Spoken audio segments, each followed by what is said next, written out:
Galadriel.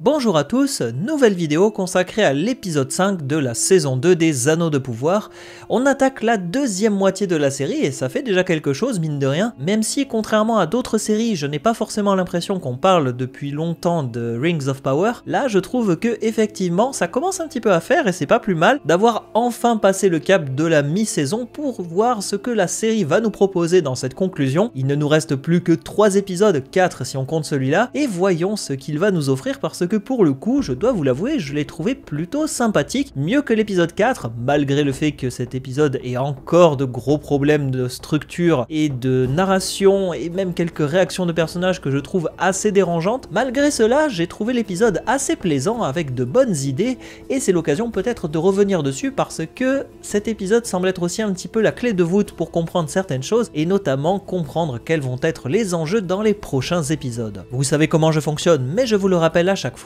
La première partie de la vidéo sera consacrée à mon avis général sur cet épisode, même si j'ai déjà un petit peu commencé. La deuxième partie sera beaucoup plus centrée sur l'analyse de l'épisode point par point. Et enfin, une troisième partie qui sera orientée plutôt sur les spoils de la série, avec des pistes qui nous sont dévoilées dans cet épisode et qui laissent présager des éléments importants pour la suite de l'histoire. Dans la continuité de ce que j'ai dit en introduction, eh bien, je trouve que cet épisode était agréable, il y avait des choses plutôt sympas, c'était bien plus dynamique et agréable que l'épisode précédent où là, malheureusement, j'avais un petit peu tiqué sur certains éléments et le fait que le dynamisme n'était vraiment pas forcément le fort de cet épisode 4, là pour le coup je trouve que l'épisode 5 présente des choses beaucoup plus naturellement, que ça se suit comme le fil de l'eau et que c'est pas plus mal aussi d'avoir des intrigues interconnectées les unes par rapport aux autres et comme s'il y avait une sorte un petit peu de répondant entre les intrigues. J'ai trouvé que c'était vraiment une très bonne chose. Il y a aussi des gros soucis narratifs malheureusement et des personnages qui ont des réactions qui n'ont rien à faire là ou qui sont beaucoup trop anticipés par rapport à certaines choses dans les livres. Je sais d'avance que certains vont me dire arrête de parler des livres, mais malheureusement c'est aussi le seul repère que j'ai, ce sont les livres,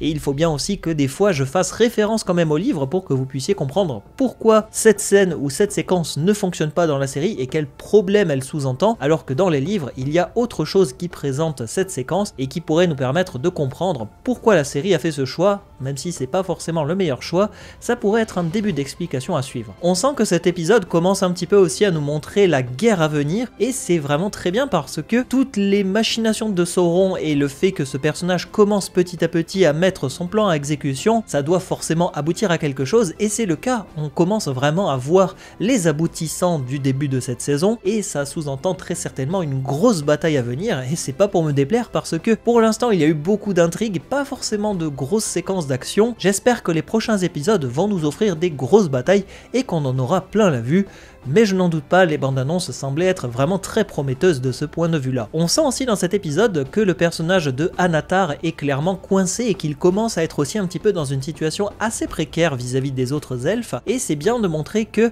le personnage commence à accélérer son processus et aller de plus en plus dans le mensonge et la manipulation. C'est vraiment tout l'art de la tromperie qui est usé par ce personnage et c'est vraiment très bien mis en scène, même si par moments j'étais un petit peu en mode poker face en me disant mais c'est bizarre comment le personnage réagit et pourquoi il est comme ça. C'est pas ça qui va changer l'histoire, malheureusement on est tellement éloigné des livres par moment que c'est pas si grave. Dans la cohérence scénaristique même de cette saison 2, ça se tient, même si c'est un choix que je n'apprécie pas forcément, il faut le reconnaître aussi, ça se maintient quand même. C'est donc un épisode de transition entre la dernière partie de saison et la bataille à venir, mais ce que je trouve bien c'est que pour de la transition c'est agréable et ça se suit bien, et c'était la moindre des choses pour un épisode après le 4e qui m'avait malheureusement pas mal déçu. À présent, si vous le voulez bien, on va se centrer beaucoup plus sur l'analyse point par point de l'épisode, en commençant tout d'abord par les nains, ensuite j'irai plutôt du côté de l'Eregion avec les elfes et Anatar, et enfin je conclurai avec la partie sur Númenor, qui pour le coup était vraiment intéressante, là aussi une très bonne surprise parce que sur les précédents épisodes et même la saison 1, je ne trouvais pas forcément l'intrigue de Númenor intéressante. Là pour le coup, on commence vraiment à rentrer dans quelque chose qui commence petit à petit à vraiment titiller ma curiosité. Dans le cas des nains, déjà d'entrée, on nous plante le décor, les anneaux des nains sont forgés et ils sont donnés directement en cadeau au roi d'Orin III. Alors effectivement, grosse entorse au livre parce que Sauron dans les livres va donner un seul anneau au roi et il va donner les autres aux différents seigneurs nains. Là, visiblement, il y a eu un choix différent parce qu'il donne tous les anneaux au roi et c'est lui qui va directement les donner aux autres seigneurs nains, même si on va voir un peu plus tard qu'il va pas les donner sans contrepartie. Là où j'ai trouvé cela intéressant, c'est que le personnage d'entrée, il va prendre l'anneau et on sent directement qu'il y a toute la malice du Seigneur des Ténèbres qui est là, avec les murmures et toutes ces thématiques qui étaient largement déjà exploitées dans les films de Peter Jackson. C'est plutôt bien mis en scène. Alors par contre, j'ai une petite réserve, je trouve que l'anneau du roi d'Orin III n'est pas forcément très esthétiquement bien réussi. La grosse pierre bleue en plein milieu de l'anneau, c'est pas forcément quelque chose qui est très finement ouvragé, qui est très travaillé, mais d'un autre côté c'est un répondant aussi à ce qui avait été fait pour les anneaux des elfes, c'est-à-dire une sorte de pierre assez brute qui est posée directement sur un bel anneau. C'est dommage, j'aurais préféré quelque chose de beaucoup plus stylisé, mais pour le coup c'est juste une appréciation de goût. Le pouvoir de cet anneau est directement mis en avant, c'est-à-dire qu'il va aider le roi d'Orin III à percevoir la montagne et à comprendre aussi quels sont les meilleurs endroits pour creuser afin de ramener la lumière directement dans le royaume de Khazad-dûm. C'est pas mal de montrer que cet anneau à la base il a un côté bénéfique, mais que la part ténébreuse va petit à petit de plus en plus gangréner le roi, et un peu plus tard c'est au tour de Disa de faire elle aussi une sorte de petite expérience avec sa pierre qui roule, que j'avais interprété au tout départ dans les bandes annonces comme étant un Palantiri. Visiblement c'est une pierre plutôt esthétique et qui n'est pas forcément une pierre de vision, et lorsque la pierre s'échappe et qu'elle va arriver près d'un lac, déjà je pensais que c'était le lac où allait mourir Balin pendant le troisième âge, mais non, c'est pas le même parce que le lac est en extérieur, là c'est un lac en intérieur, mais bon, est-ce que c'est un clin d'œil ou pas? Je n'en sais rien, d'autant plus que à ce moment-là, Disa, elle va entendre le Balrog rugir. J'en ai un petit peu marre de voir ce Balrog se réveiller tout le temps pour rien et c'est un petit peu dommage. J'aurais largement préféré que ce Balrog vraiment,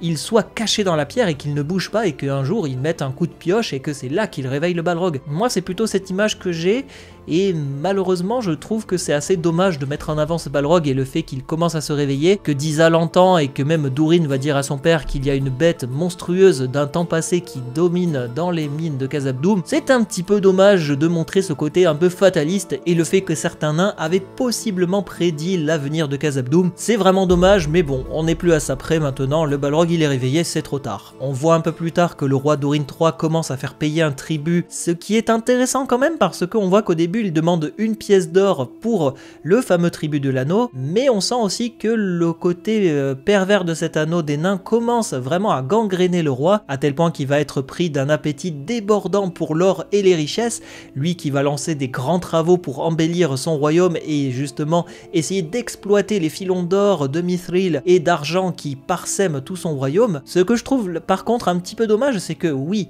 l'anneau des nains a un pouvoir maléfique, c'est-à-dire qu'il va augmenter la capacité des nains à assouvir leur soif d'or et ça va être une soif maladive à tel point que certains personnages vont devenir fous. Mais le problème que j'ai, c'est que ça arrive un petit peu trop rapidement, même s'il y a ce côté un petit peu, ça monte crescendo. Ensuite, il demande une pièce, puis une part du butin, puis un peu plus, puis la moitié. C'est pas mal de montrer ce côté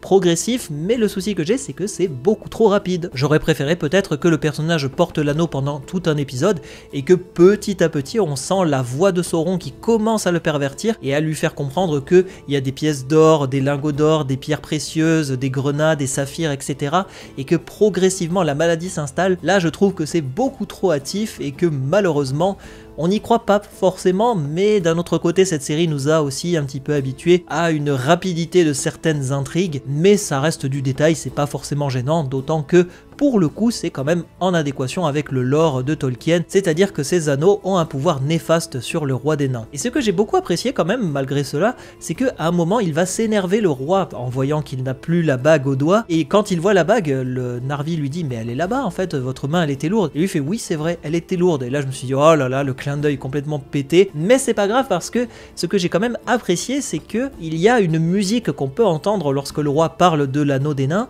et c'était vraiment très subtil, peut-être que vous l'avez entendu ou pas, mais cette musique c'est quasiment la même musique que le thème de l'anneau au violon qu'on entend dans les films de Peter Jackson, et j'adore ce thème, c'est très léger et je me demande si c'est pas fait exprès pour coller à cette réutilisation de ce thème, ou alors est-ce que ça serait pas une sorte de réadaptation de ce thème et le fait que l'anneau pervertit progressivement le roi des nains. C'était très subtil et j'ai trouvé ce clin d'œil vraiment bien fait. Par contre, là où j'ai trouvé que c'était beaucoup trop hâtif, c'est que le prince Durin va directement aller en en Eregion et qu'il va dire à Celebrimbor que son père commence à avoir une soif d'or inextinguible et que c'est possiblement un problème suite à l'anneau. Et là d'un coup il va lui dire oui mais en fait ce Anatar vous le connaissez depuis quand? Et Celebrimbor il ne réagit pas outre mesure, au contraire il va s'enfermer encore plus dans sa débilité, alors que le prince Durin pour le coup il est beaucoup plus intelligent et il comprend de suite quel est le problème.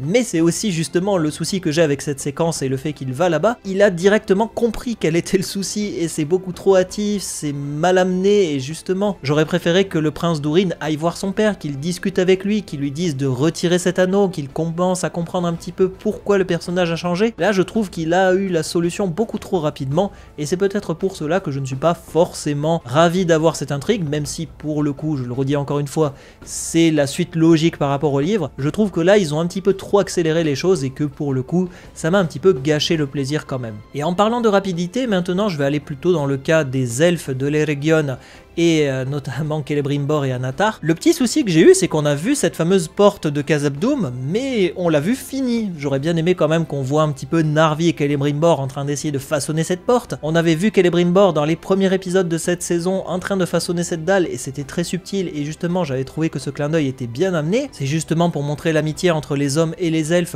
et le fait que cette porte, elle s'ouvre avec le mot ami en elfique, c'est quelque chose d'assez subtil et symbolique. On sous-entend que Narvi a participé à la forge de cette porte et c'est pas montré, j'aurais quand même aimé que ça soit montré, ça fait partie d'un côté un petit peu décevant pour le coup, mais voilà, c'est un petit détail quand même qui aurait mérité qu'on s'attarde beaucoup plus dessus parce que Celebrimbor est quand même connu pour les anneaux des elfes, des nains et des hommes, mais il est aussi connu quand même pour cette histoire de porte. Et tout le manège de la manipulation d'Anatar continue dans cet épisode, à tel point que dès le départ il fait le mine d'être déçu parce qu'il sous-entend que Celebrimbor avait l'idée de forger les anneaux des hommes et Anatar va continuer un petit peu en lui disant oui en fait les anneaux des hommes ça serait bien parce que justement il y a ce côté ténébreux chez eux mais il y a aussi de la lumière et là il va balancer des informations assez intéressantes en sous-entendant qu'il y a eu quand même dans l'histoire des hommes des personnages illustres comme Earendil, Tuor ou encore Beren, le fils de Barahir, donc il y a aussi toute cette symbolique là et le fait que ces personnages sont connus, même si pour le coup je trouve que c'est assez étrange quand même cette séquence de l'anneau des hommes parce que Celebrimbor va dire non, les hommes sont beaucoup trop corruptibles et c'est ça qui risque de poser problème avec les hommes dont le cœur est malheureusement beaucoup trop sensible. Et Anatar lui dit oui vous avez raison, bah je vais les forger moi-même. Et là j'étais en mode mais what? D'où Celebrimbor il accepte de se laisser faire comme ça. C'était là aussi où je me suis dit mais en fait Anatar il a pas le temps, lui il est en mode je te demande, tu dis non, bah je le fais quand même. C'est un peu dommage, j'aurais quand même préféré que ça vienne de Celebrimbor et que ce soit lui qui décide de forger les anneaux des hommes. C'est sympa quand même parce qu'il y a des bonnes idées qui sont là, le fait de mentionner des personnages illustres comme Tuor et Earendil et Beren c'est très bien et ça fait partie du jeu de la manipulation de Sauron. Il y a aussi le fait de dire qu'il va donner 9 anneaux de Númenor jusqu'à Rhûn. Rhûn au passage, petit clin d'œil très subtil mais on en reparlera en partie spoil. Encore une fois je le dis, cette histoire de corruption des hommes c'est pas forcément incohérent par rapport au récit et aux informations que nous donnent les elfes, mais j'aurais préféré quand même que les anneaux des hommes soient forgés entre guillemets sans trop de difficultés. Là pour le coup, effectivement, Anatar s'est quand même vachement battu dans cet épisode pour y parvenir. On a aussi brièvement une très rapide scène de Gil-galad qui parle avec sa commandante et il va avoir une vision. Et cette vision, alors au début je trouve qu'elle est vraiment très moche, je suis désolé du terme, mais l'explosion, soit c'est une véritable explosion qui a été filmée au ralenti d'extrêmement près et pour le coup, bah, chapeau l'artiste, mais je trouve que les pierres qui explosent c'est très moche. On enchaîne avec des orques, du sang, des poissons qui sont en train d'agoniser et des lacs qui sont desséchés. Preuve en est aussi qu'on risque d'avoir un cataclysme sans précédent en Terre du Milieu pour aider Gil-galad à y voir beaucoup plus clair dans le jeu du grand ennemi. Anatar va essayer de forger des anneaux et là où j'ai trouvé la scène plutôt pas mal, c'est que il y en a une qui va essayer de mettre un anneau à son doigt et elle va devenir invisible à tel point que même il y a tout qui vole, il y a les outils qui volent dans tous les sens et je me suis dit mais est-ce que c'est pas un pouvoir de manipulation de Sauron pour faire croire que l'atelier est limite maudit et qu'il faut forger les anneaux des hommes pour revenir sur quelque chose de beaucoup plus sain? Est-ce que ce n'est pas une erreur d'Anatar qui pensait pouvoir vraiment canaliser les apprentis de Celebrimbor? Ou au contraire, est-ce que c'est volontaire de sa part? Mais si c'est volontaire, c'est un peu con de se montrer. Mais il a failli se faire cramer par la forgeronne elfique qui voit dans le monde invisible une figure absolument terrible qui s'approche d'elle et elle n'arrive même pas à comprendre que la figure qui s'approche d'elle c'est Anatar. Mais j'ai trouvé que c'était assez bateau quand même parce que juste après il va lui faire comprendre qu'en fait elle a vu la part lumineuse mystérieuse et ténébreuse de Celebrimbor, ce qui est un peu débile mais qui fait quand même partie du jeu de la manipulation de Sauron pour essayer de montrer que en fait ce n'était pas lui, et c'est peut-être ça qui me fait dire que c'est une erreur de Sauron et qu'il a essayé de utiliser cette erreur à son avantage pour parvenir à ses fins et mettre dans sa poche cette forgeronne. Ça a marché parce qu'à la fin elle est limite en admiration devant lui plus que devant Celebrimbor, et il va aller encore plus loin en disant que c'est Celebrimbor qui a apporté le mensonge dans la forge des anneaux des nains et que c'est pour cela que ces anneaux sont pervertis et qu'ils ont des effets négatifs sur les nains, même si je trouve ça assez dommage qu'il ait déjà connaissance de ces effets indésirables des anneaux des nains. Ça aurait été bien qu'on ait des effets indésirables qui viennent beaucoup plus tardivement et que Celebrimbor se rende compte qu'il s'est fait avoir par Anatar Sauron. Ça aurait été beaucoup plus intelligent et beaucoup plus subtil. Là pour le coup, les anneaux ont un problème et que c'est de sa faute parce qu'il a menti à Gil-galad, donc il faut forger les anneaux des hommes pour se rattraper. Non, je suis désolé, ça ne marche pas. Pour le coup, j'étais même assez agacé par cette réaction, même si dans la continuité scénaristique de ce que nous présente cet épisode, c'est pas incohérent, mais à la lumière de la psychologie de Celebrimbor, je trouve ça vraiment réducteur de dire que ce personnage est aussi mal écrit, malheureusement, hein. Oui, je le dis, je l'avoue, je trouve que Celebrimbor est raté à ce niveau-là, que le personnage n'est pas bien exploité et qu'au contraire, il plonge beaucoup trop facilement dans les mensonges de Sauron Anatar, qui n'arrête pas d'être à la limite de se faire choper, mais qui à chaque fois arrive à retomber sur ses pattes pour retourner la situation à son avantage et encore plus enfoncer les personnages avec qui il va travailler. Je trouve ça dommage, cet arc de la forge des anneaux de pouvoir. Pour le coup, je ne suis vraiment pas convaincu. Dans le schéma narratif de toute cette histoire, c'est pas forcément illogique, hein. Celebrimbor est débile, il a des réactions débiles, donc il fait des choses débiles. Oui, voilà, ça se suit. Je vais pas aller plus loin. Je préfère quand même les livres, hein. Je vais en avoir marre de dire cette phrase, mais franchement, c'est vraiment dommage qu'une série qui s'appelle Les Anneaux de Pouvoir, elle foire autant la forge des Anneaux de Pouvoir et son intrigue principale. Cette intrigue, elle avait les moyens d'être la meilleure chose possible, et pour le coup, c'est loupé du début à la fin. Et j'ai du mal à rentrer dans cette intrigue, alors que pourtant c'est quelque chose d'assez intéressant quand même. Il y a des bonnes thématiques, la manipulation de Sauron est intéressante, le fait que ce personnage commence à mettre en avant certaines choses, qu'il a peur de Númenor, qu'il a ses plans clairement établis, ça manque vraiment de quelque chose. Et je saurais pas vous dire quoi, mais il y a un truc qui va pas dans cette intrigue. C'est au même moment que l'armée des orques arrive, et c'est bien parce que enfin on va avoir de l'action, et on va voir que Sauron va être coincé et qu'il va être confronté entre les deux feux, c'est-à-dire l'Eregion où il a complètement dupé Celebrimbor, et de l'autre côté Adar où il a dupé ce personnage et les orques pour arriver à ses fins en faisant croire qu'il était Sauron. Je suis quasi sûr que ça va être un truc à la mort moelle-neu, mais c'est pas grave. Moi, tant qu'il y a de l'action, je demande que ça. Maintenant, je suis plus à ça près sur l'intrigue des anneaux. Vite, forgez-moi les anneaux des neufs, qu'on passe à autre chose et qu'on tire un trait définitif sur cette histoire. Et enfin, il y a toutes les intrigues autour de Númenor, et ce que j'ai trouvé vraiment bien, c'est que Númenor, pour une fois, j'étais complètement pris par l'histoire et c'était vraiment très bien, avec notamment la prise de pouvoir de Pharasson, même si effectivement j'ai quand même une critique et une remarque à faire, notamment sur cette intrigue là, j'en aurai d'autres plus tard, mais la principale c'est que Pharasson il est devenu roi, bah on l'a pas vu. Un peu dommage quand même si dans l'épisode 3 on voyait toute l'histoire avec l'aigle, c'était sympa et c'était peut-être un peu bateau par moment, j'aurais quand même aimé qu'on voit le personnage vraiment couronné, qu'on comprenne un petit peu comment Myriel passe le pouvoir. On voit quand même que la psychologie de Pharasson est clairement établie par rapport au livre, c'est un personnage qui est imbu de lui-même, qui se sent limite investi d'une mission quasi divine, et qu'il s'imagine l'égal des dieux et qu'il se voit encore plus vers l'égal des dieux. C'est quelque chose d'assez subtil et j'ai apprécié le fait qu'on voit un petit peu émerger la psychologie du personnage de Pharasson, d'autant plus qu'il va balancer quelques informations à son fils Kemel en lui disant notamment cette histoire de prophétie. J'en dis pas plus, je pense très sincèrement que dans la partie spoil, on risque de revenir un petit peu plus sur cet événement. On a ensuite la vision du Palantir d'Elendil. Alors malheureusement, je vais pas trop dévoiler justement pour éviter les spoils parce que je vais en parler dans la partie spoil. Par contre, là où c'était pas mal, c'est que cette vision, elle montre un autre chemin possible pour Númenor avec la destinée et le fait que maintenant, Myriel, elle comprend qu'il y a une autre voie possible pour Númenor et possiblement un salut pour l'île qu'elle n'arrête pas de voir condamnée dans ses visions. Et qui voilà-je, Pharasson qui s'approche lui aussi du Palantir. Il y a une énorme probabilité que Pharasson ait une vision dans le futur en touchant cette pierre de vision et que ça pourrait un peu plus renforcer sa capacité à être un roi d'autant plus machiavélique, ça pourrait être aussi intéressant à ce niveau-là de voir si le Palantir ne serait pas un objet de corruption, même si j'en ai un petit peu marre de voir ces boules de cristal être utilisées comme des boules de cristal de Madame Irma. J'aimerais aussi que les Palantirs permettent de communiquer entre les royaumes, ça serait quand même la moindre des choses, et c'est avant tout leur première utilité, donc c'est un petit peu dommage que ça soit uniquement réduit à des pierres de vision, mais bon, c'est le nom qu'elles ont dans les livres, donc je ne peux pas non plus leur en vouloir. Par contre, dans cet épisode, il y a aussi deux personnages que j'avais littéralement envie de frapper, mais premier degré, j'avais envie de rentrer dans l'écran, c'est la fille d'Elendil et Arienne, qui est aussi revenue dans le camp de Pharasson. Là, pour le coup, c'est quand même logique, elle explique à son père que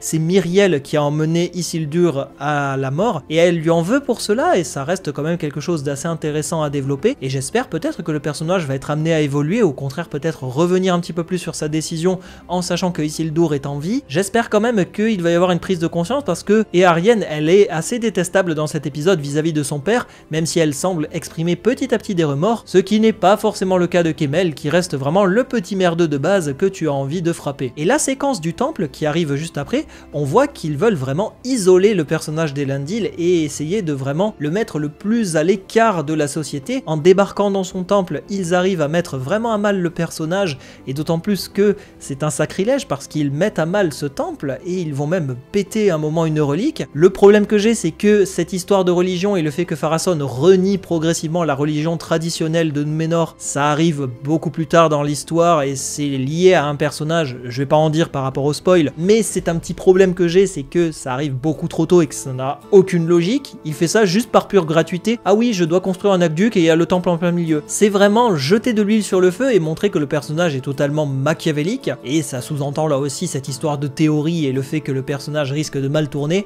Spoiler, partie spoil. Mais par contre, voilà, je pense que Elendil va se venger, qu'il risque peut-être d'être complètement isolé et d'être mis à l'écart, d'autant plus que Myriel lui dit de ne rien faire et de laisser faire Pharasson pour ne pas s'écarter de la voie qu'elle a aperçue dans le Palantir. Je ne sais pas de quoi l'avenir est fait pour ce pauvre Elendil, mais malheureusement, il ne semble pas avoir vraiment de chance. À présent, si vous le voulez, je vais aller dans la partie spoil qui va être plutôt rapide parce que je vais revenir vraiment sur certains points qui me paraissent intéressants dans cet épisode. Déjà, il y a Anatar qui va parler des 9 anneaux de Númenor jusqu'à Rhûn. Bah oui, on sait qu'il a donné des anneaux à certains personnages de Númenor et à possiblement un personnage à Rhûn, c'est-à-dire le commandant second des Nazgûl qui s'appelle Khamûl, qui était un homme de Rhûn, possiblement un homme de Rhûn parce que Khamûl, son surnom c'est l'ombre de l'Orient, et ça sous-entend que ça serait un personnage qui a été corrompu par le Seigneur des Ténèbres puisqu'il lui a donné un anneau. Il y a des théories qui disent que le mage noir pourrait devenir le fameux Khamûl. Je ne sais pas, ça pourrait être aussi un début de théorie intéressant à creuser à ce niveau-là. Quant à Númenor, je ne pense pas me tromper en me disant que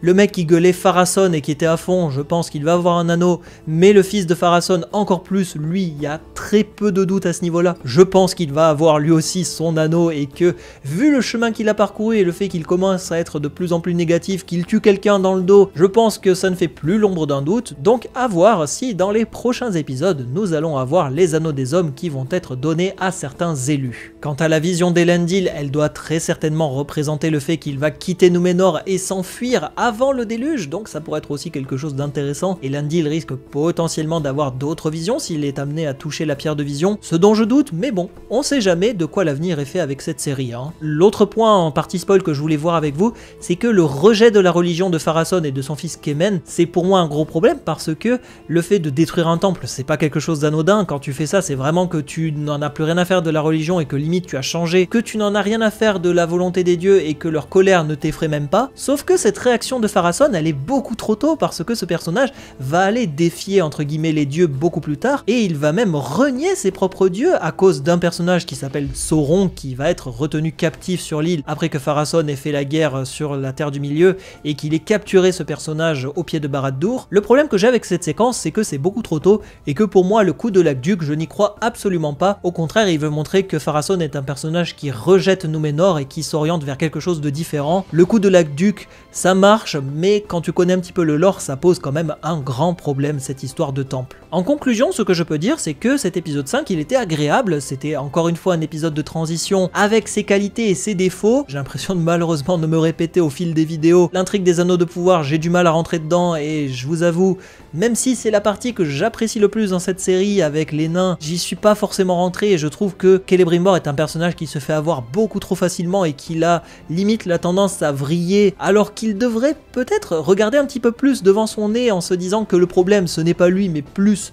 un invité mystère qui a débarqué sans forcément lui demander. J'ai quand même du mal avec certaines réactions de personnages, mais ça ne m'empêche pas de profiter, au contraire j'ai trouvé que cet épisode était agréable, plaisant, qu'il y avait du rythme et que c'était dynamique. J'espère que les prochains épisodes qui nous ont largement teasé une grosse bataille vont se concrétiser dans cette fameuse bataille et qu'on va avoir de l'action, des moments épiques, des réactions de personnages pas trop en décalé par rapport à leur psychologie s'il vous plaît. Mais en attendant, pour un épisode de série qui doit amorcer la deuxième moitié de saison, je trouve que pour l'instant le pari est réussi avec ses qualités et ses défauts comme à chaque fois. Et vous, qu'avez-vous pensé de cet épisode? Est-ce que vous l'avez apprécié? Est-ce que vous l'avez détesté? Est-ce que vous l'avez déjà regardé aussi, hein, c'est la question, parce que je sais que vous êtes aussi pas mal à regarder mes vidéos sans regarder les épisodes, mais ça pourrait être aussi intéressant de connaître votre avis et savoir si vous allez regarder la série ou pas. La parole est à vous en commentaire, et moi il ne me reste plus qu'à vous dire à la prochaine pour d'autres vidéos et analyses sur l'univers du Seigneur des Anneaux et encore plus la série Rings of Power. Salut à tous!